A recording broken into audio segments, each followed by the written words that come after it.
नमस्कार दोस्तों, फिर से स्वागत है आपको मेरे इस चैनल में। आप लोगों ने ऐसे पाइवट टेबल देखे हैं दोस्तों, जिसमें सिर्फ आपके पास पाइवट टेबल तो आया हो लेकिन उसका सोर्स डेटा आपको उस फाइल के अंदर नहीं मिल रहा हो। मतलब मेरे पास ये पाइवट टेबल तो हो लेकिन ये सोर्स डेटा हो ही नहीं उस फाइल के अंदर, फिर भी वो पाइवट टेबल काम कर रही हो। तो ऐसी पाइवट टेबल कैसे रन कर रही हैं और उसके बैकएंड में क्या चीज है वो आज हम इस वीडियो में देखेंगे। चलिए शुरू करते हैं।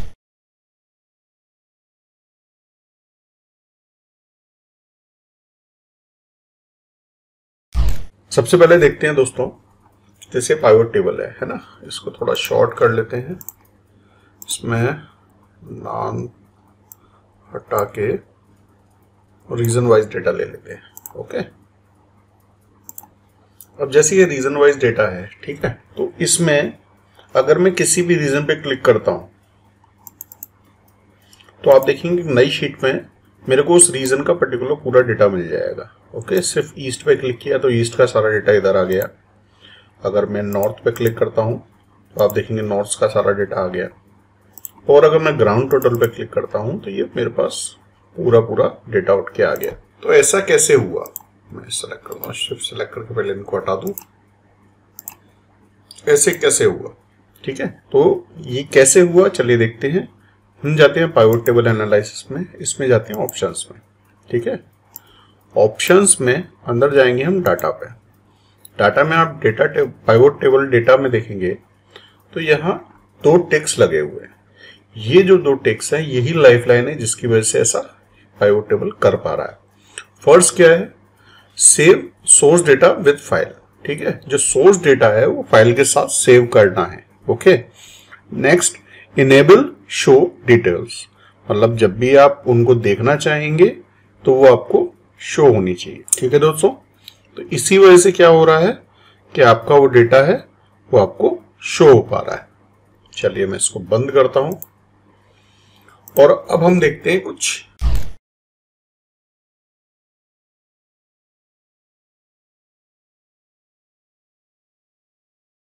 तो अब हम इस पाइवट टेबल को वापस से जैसा था, रीजन ऊपर और एम्प्लॉय नेम नीचे, ऐसा कर लेते हैं। ठीक है, अब देखते हैं दोस्तों, कई बार आपने देखा होगा कि मैं यहां से पर्टिकुलरली कोई सोर्स डेटा से डेटा तो डिलीट कर देता हूं, लेकिन जब मैं उसको यहां सर्च में करूंगा तो वो मुझे तब भी दिखाई देता है। जैसे यहां पर जस्ट ये आकाश आलम ये दोनों दिख रहे हैं। ठीक है, तो मैं क्या करता हूं, मेरे सोर्स डेटा में जाता हूं, आकाश और आलम इन दोनों को मैंने सेलेक्ट किया और 1 by 1 ये दोनों डेटा को मैं डिलीट कर देता हूं यहां से। ठीक है, जस्ट फिल्टर हटा देता हूं। अब यहां पर आकाश और आलम नहीं दिख रहा है। ठीक है, जस्ट यहां जाते हैं पाइवट टेबल पे और इसको रिफ्रेश करते हैं।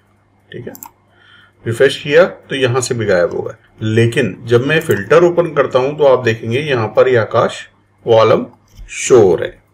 तो ये क्या है, ये पाइवट टेबल बैकएंड पे जो आपका सोर्स डेटा है उसकी एक समराइज फाइल बना के रखता है। ओके, और जब भी आप मेन डेटा से भी कोई एक्टिविटी हटा रहे हैं तो भी वो बैकएंड पे वो उसके पास वो सोर्स डेटा बना रहता है, उसके अंदर वो डेटा अवेलेबल रहता है। तो वो सेव कैसे हो रहा है, आप जाएंगे पाइवट टेबल एनालिसिस पे और ऑप्शन में, यहां जाएंगे डेटा में, तो यहां देखेंगे return items deleted from the source data.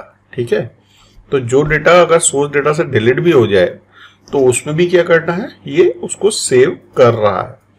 तो वो क्या है, ऑटोमेटिकली यहां पर देखेंगे नंबर ऑफ आइटम रिटर्न पर फील्ड ऑटोमेटिकली हुआ, इसमें ऑटोमेटिकली है। आप देखेंगे इसमें 3 ऑप्शन आ रहे हैं, मैं यहां ऑटोमेटिकली की जगह नन कर देता हूं और ओके करता हूं। अब इसे रिफ्रेश करता हूं।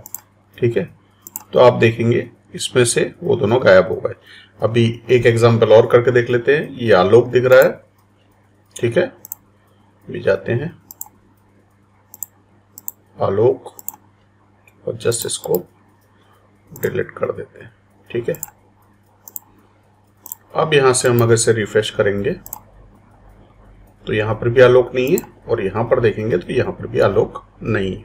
तो ऐसा कैसे हुआ कि हमने वहां पर जो है नन कर दिया। ठीक है, तीसरा ऑप्शन दिख रहा है मैक्स। मैक्स में जितने ज्यादा आप फील्ड यूज करते हैं सारे के सारे सेव करके रखेगा, लेकिन मैं यही कहूंगा कि बेस्ट ऑप्शन है आप इसे ऑटोमेटिकली पे रखिए। अगर आपको लगता है कि ज़्यादा कैच इकट्ठा हो गया है, ज़्यादा फालतू का डेटा इकट्ठा हो गया जो आपको फिल्टर्स में तकलीफ दे रहा है, तो नन करके रिफ्रेश करके और वापस से इसे ऑटोमेटिकली पे सेट कर दीजिए। इसे ओके कर देता हूं मैं। ठीक है दोस्तों,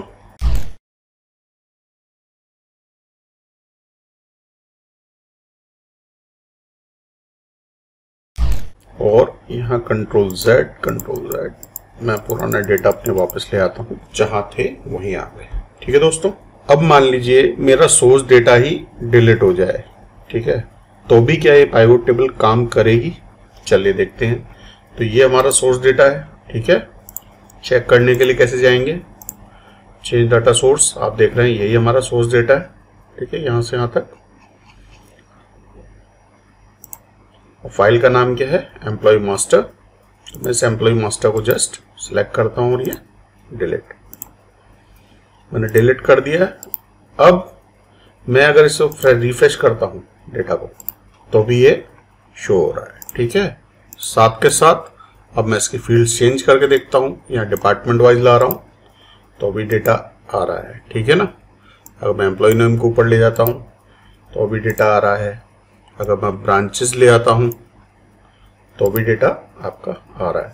तो ऐसा कैसे हो रहा है? क्योंकि पाइवट टेबल का जो आपका सोर्स डेटा है उसकी एक कॉपी बैक हैंड पे as a pivot table catch ready कर ली है, ठीक है, और उसी के बेसिस पे वो आपको डेटा प्रोवाइड कर रहा है, जो कि मैंने आपको यहाँ ऑप्शंस में दिखाया था कि भाई उसकी एक डेटा फाइल सेव कर लेना और जब भी मैं मांगू तो वो दे देना। तो ये दोनों बहुत इंपॉर्टेंट टिक हैं, ये रहने चाहिए आपके, तभी फाइल बिना आपके सोर्स डेटा के भी काम कर पाएगी, ठीक है।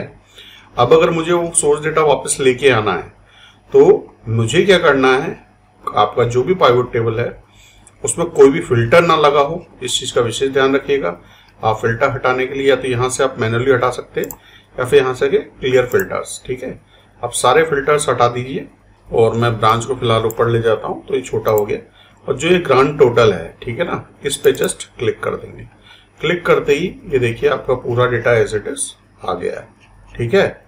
और अब एक छोटा सा जादू देख लेते हैं कि इस फाइल को हम उसी नाम पे रख देते हैं, ठीक है। किस नाम पे? जो इसका एक्चुअल सोर्स डेटा था।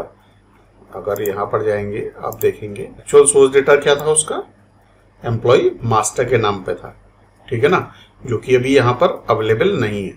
तो इस फाइल का नाम भी हम एम्प्लॉय